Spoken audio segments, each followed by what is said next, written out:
I don't know if English breakfast was made in like South England or North England. Yeah. Because in North England, they don't say lunch. We don't say the word lunch. What do you say? Dinner. Yeah, they say dinner. Oh, that's right. Oh, and supper? It's No, breakfast. they say tea. Tea. Tea for dinner. Yeah, so when I was growing up, I would be my mum would be like, I'd be like, when's dinner? And that's like 12 o'clock. And then when's tea? Which is it? Like 6. That's so weird. Why you laugh? What was that fucking face you just? You just made up a word. Like let's have. I did not. Tea is how is tea made up word? Let's have ladder. Let's have. You guys want? That's drinks. It's been around for, I don't know how long it's been around for, actually. That's a good point. Look, you made the language. I can't be mad. you guys skewed it.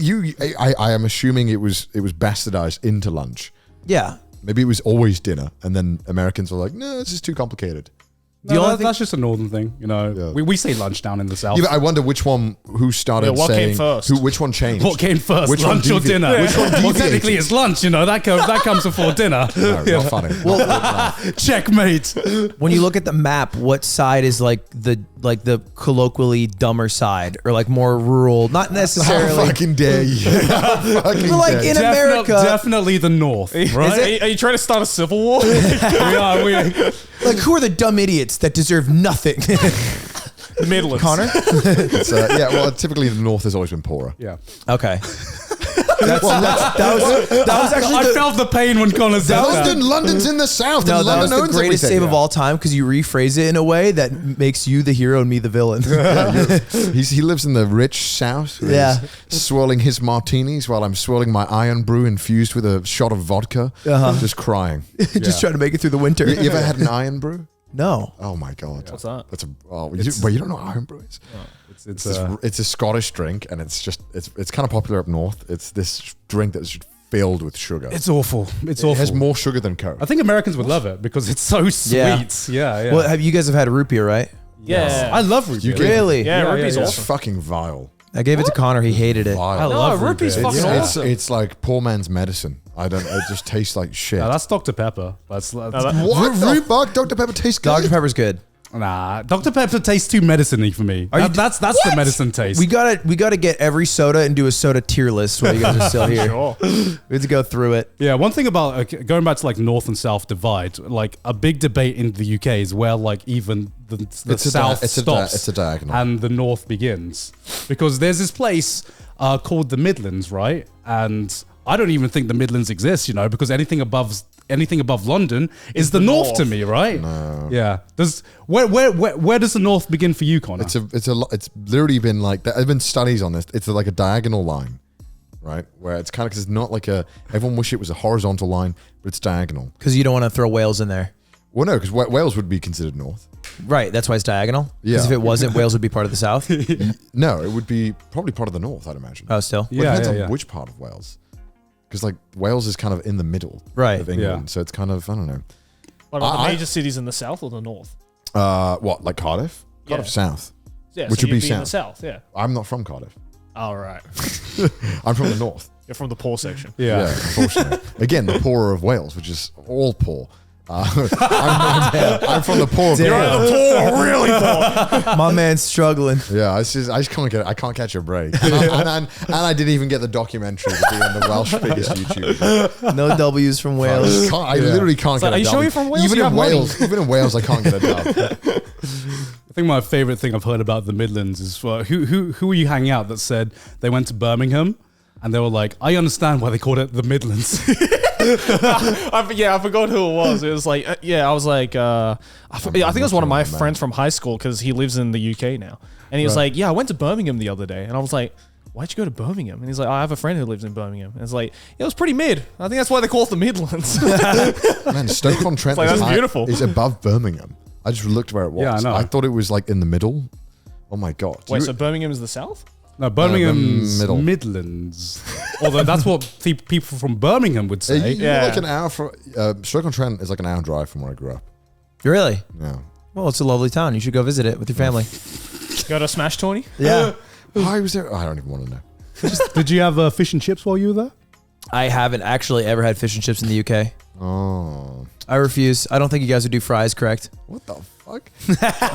your fries suck here. Wendy's, bro. Come on, you had Yeah, those them. fries were good, but like thick fries from like Fat Burger? That was Terrible. vile. Yeah. You guys can't do like thick cut fries. No. Or chips. as But I we also call don't it. want them. I want them fried, salty with a bunch of MSG, and I want to feel like a little Tubbo guy. That's what I enjoy doing. It's a greedy endeavor when you even attempt to eat fries. I love the thick fries though. You've had like Yeah, triple I actually cooked? enjoyed the taste of potato. Yeah. What? I know. Shocker. You're not eating it for oil and salt? No. Wow. Okay. Unfortunately not. Yeah. Interesting. It depends on the mood. Mostly I prefer like thin cut, but sometimes you just want a nice thick bite of potato. I want a you know? thick bitch. Yeah. All the time. It goes well with the sauce. Yeah, I respect that. Yeah. Did you try any other British food while you were there? No, I try to avoid generally. Well, you have the Tesco meal deal, right? Tesco meal deal goes hard. Yeah, it It's does. very good. It's And I don't delicious. mind that, but Did you go to everything Greg's? else. I didn't go to Greg's once. Nando's? I did go to Nando's, but that's not Oh. British food. I mean, we try to pretend it's British food. Yeah. Because it's one of the only things we can Well, like actually look, everything in Britain, we take it from another country and then just say it's ours. Yeah. Yeah. That's been our history for a very long time. I guess that you are the literal kings of that. Yeah. Yeah. Because like in a lot of Indian restaurants, they like serve chicken tikka masala, and that's a British dish. Well, it's Scottish actually. Okay. Is it? Yeah. Yeah, it wasn't invented in India. It was invented. Well, tikka is like a Scottish thing, like the way of cooking the chicken. I see. That's like a Scottish thing. I did not know that. It's a Scottish dish. So if you've ever had chicken tikka masala, Yeah, when I go into the Indian restaurant that I local, I'll say, this is Scottish, just so you know. Just so you know. Yeah. but then like I think like most Indian restaurants in the UK are ran by Bangladesh people anyway. Yeah. So I mean, you're not even getting authentic experience. It's close. Well, it's like going Close to enough. a Chinese restaurant here and ordering sweet and sour chicken, right? Yeah. Because that's not even Chinese food, right? I think it's all bastardized versions of the food that would be palatable to the people who want to consume Yeah. it here. Yeah. Yeah, of course. Yeah. But surely if Nothing wrong with that. you teleported any American to like Shenzhen, China, and they went to like a local eatery, they'd be lost. oh yeah, I like Kung Pao chicken. Like, what's going on here? man, Panda Express looks different. Is Panda Express good? I mean, it hits right. I think you need good. to be in the right mood for Panda Express. Yeah. yeah. Because sometimes I've been What to is Panda the right Express. mood? It's the mood of fuck. There's nothing else open. That ain't a mood, Joey. That ain't a mood, Joey. The mood is I need food and I need it now. I just need some food. But That's I just don't, a bodily necessity. But I at that don't want to point. like chow down on a burger or like a pizza or like anything like greasy. I just want like something. And you go to Panda Express for a non-greasy food? Well, I've only been like twice, so that says a lot. I will say, I do think sometimes the bastardization of food is good. Well, yeah, like I'm not gonna say no to a sushi fucking rolls yeah, are amazing. Yeah, I'm I not love gonna a say sushi no to roll. a California roll. Like Yeah. that shit Yeah, still yeah, slaps. It's an innovation in a way. Yeah. I don't think that's like the bastardization of food, though, right? Some people would say it is. Like I think there's an argument to be made. I mean, I think the best argument I've heard is I can't remember like what chef I was like watching, but I do believe you can cook food from any culture that you want to, and no recipe is sacred. The only time it is actually offensive is just if it tastes bad, right? Yeah, I Yeah, agree. But I do think there are people who would be upset if you called a dish like what it's called natively. Like if you called it sushi, but it was like some amalgamation of fish in different things that yeah. tastes good, Yeah. but it's like, you can't call that sushi. Yeah. Yeah. Oh yeah, I do get that. Where I've seen like some people try to cook Thai dishes, and like I've seen some. There was this like reality TV show on Netflix where people from the UK would try to like make their own restaurants and pitch it like kind of like Kitchen you know- nightmares. Sorry. Not kitchen nightmares. Not kitchen nightmares, Like Shark Tank? like Shark Tank, Like Shark But for Tank, meals, yeah. like in yeah, food, but for meals and restaurants? food. Right, And I remember these two British blokes tried to like pitch like opening a Thai restaurant in Manchester, and and so they were going about their backstory, and they were like, yeah, we firmly believe that you don't as long as you understand the culture and you understand the recipes and everything, that no recipe is sacred. And I was like, yeah, I agree with that. I'm not going to Go get off, King. patriotic to my own country just because someone else wants to cook it. Yeah. And then they was talking about their experience cooking Thai dishes, and they were like, yeah, we've been to like Thailand for like 2 months and did like a boot camp, and then that was it. And I was like, are you fucking kidding me? That's like the backstory of the two guys who started Outback Steakhouse. Oh, really? They'd never been to Australia, supposedly. And it's an Australian restaurant. So, because like I remember the first time I went to an Outback Steakhouse was on Australia Day, God forbid, in Japan of all places. And my friend was like, "Yeah, there's an Outback Steakhouse right there. We should celebrate Australia Day." What a crazy mashup of cultures to be eating in an Outback Steakhouse, an American-made Australian restaurant in Japan. Yeah, with my Japanese presumably friends. Japanese chefs as well. Yeah. Yeah. And I'd never been to an Outback Steakhouse, so I was like, "Oh, let's go in. It's supposedly Australian, right?" Yeah. And immediately, my eyes just glazed over from all the fucking boomerangs on the walls and like the didgeridoos everywhere. It's like I looked at the menu and I'm like, nothing. Blooming onions. Blooming onion is not Australian. I'm sorry. Like, and they had Foster's there. I tried Foster's for the first time. Oh god. In Japan? Yeah. Tastes like arse, dude. It's awful. Wow. It's fucking horrible. I'm like, no wonder they don't sell that in Australia. Yeah. Foster's has like single-handedly ruined Australian's beer reputation. Yes. I mean, Australian beer still sucks ass, but like it's like Foster's is there's a reason why they don't sell it in Australia. No one would drink that. Yeah, it's like in the UK, we have our local beer that's mass reduced is probably Carling. And I'm so glad that you can only get it in the UK or have only seen it in the UK because it tastes like piss, right? Because you had Carling, right? Did you have Carling? I did. Carling It was UK? horrible. I think it's definitely UK. Let's have a look before. I mean, Alright. I think that's every country though. Like we always release our worst product, but it's maybe the most palatable because it's just water and it gets you pissed drunk quick. Well, what would you say is the worst American beer that you you're gonna. guys export? It's Canadian. Bud Light. Is it Canadian? It's Canadian. No fucking way is it Canadian. Damn. It was founded in 1840 by Thomas Carling at London in Upper Canada. In 1952, Carling. Oh yeah, there's a London in Canada. Yeah. That's right. London can. Oh, you thought it was. London, UK. Weirdly enough, it's a Canadian company, but they only sold it in the UK. It was first sold in the UK. Is it only sold in the UK? I don't know. So it's a UK beverage It's shit, made by a yeah. Canadian man. But we have so much good beer though that isn't Carling. Yeah, we do. We just, most of them actually comes from the north. Actually, you guys make good beer up in the north. Fucking yeah, I'll we give do. you guys Yeah, that. we There's a do. W. Yeah, There's we a do. W.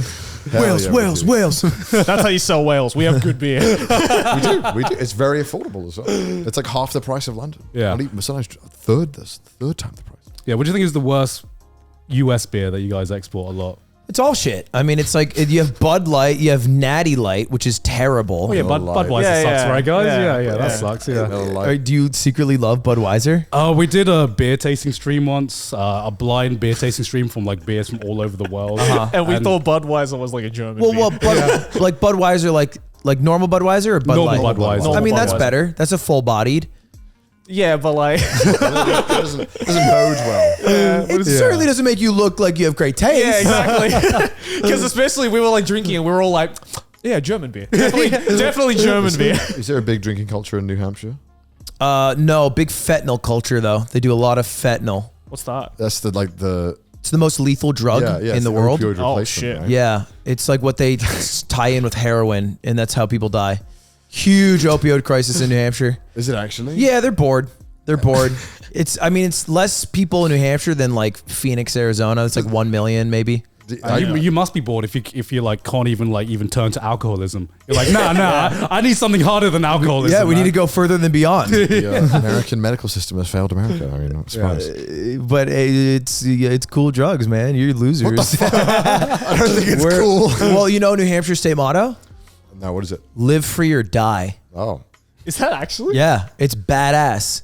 And they'll inject And then that they into just their chose veins. die. Yeah. Is that what they say right before they do the drug? At least they were free.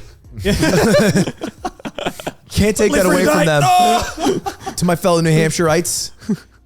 I thought the East Coast had a good drinking culture. I thought they were like all about drinking beer and I think like breweries Boston's. I mean, in general in the States, they've relaxed microbrewery laws, so like there's insane beer culture if you're really into it. yeah. Well, yeah, I guess Boston makes sense because every second Bostonian is like, yes, I'm Irish. Yeah, they all Really? claim. Yeah. That is my biggest pet peeve of Americans it is so claiming like a European culture when it's like you have zero attachment outside of you took a 23andMe or your parents told you like, yeah, we're Irish, I think. Yeah, that's my favorite copium where I'm like, oh, so where's your family from? And they're like, oh, I'm like 1/16th Irish, Like, why- Yeah. 1/16th Scottish. I'm like, that doesn't count. Why do they try and hold on to that? Like, why is that something they gravitate to try and label themselves? Connor, as? it's not that cool to be just American these days. I don't know if you've kept up.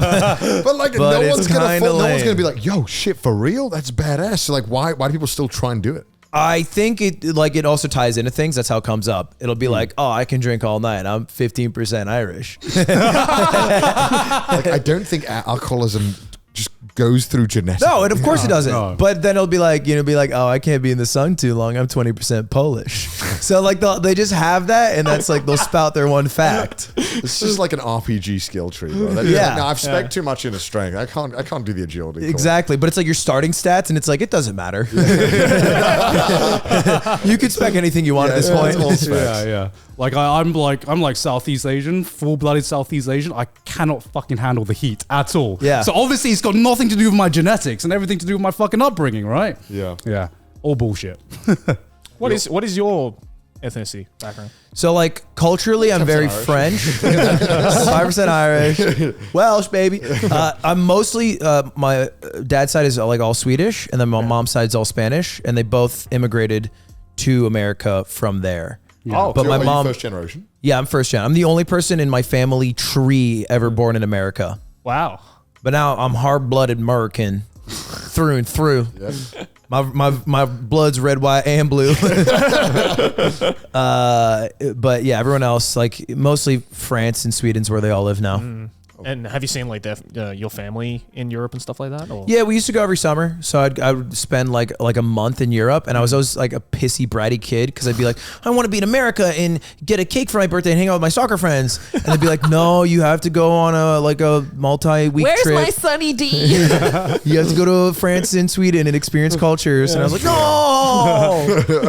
And I was such a brat. I regret it because like we would go to France and it'd be like near Nice, like beautiful. Yeah. And I'd be in the like my uncle's house just watching Naruto, like mainlining filler episodes. And then they'd be like, oh, come out, let's go to like the beach, like Palavasta Float. And I was like, Yeah, we spoke about this in the Naruto. car. I had the same thing. My parents took me all around. I Yeah. just wanted to play games. I hated that they took me around. And now I kind of regret it. But when I was a kid, I was like, all I want to do is play Pokemon Fire Red. Like, leave me alone. mine was Pokemon Ruby and Yeah, watch Ruby. Naruto. And Yeah. outside of that, piss off. And I don't want to speak this stupid language. Speak English to me. I'd like go around hunting for Wi-Fi. I would, like, my whole thing is that the whole trip I would just try and find Wi-Fi. Yeah. That would literally be it.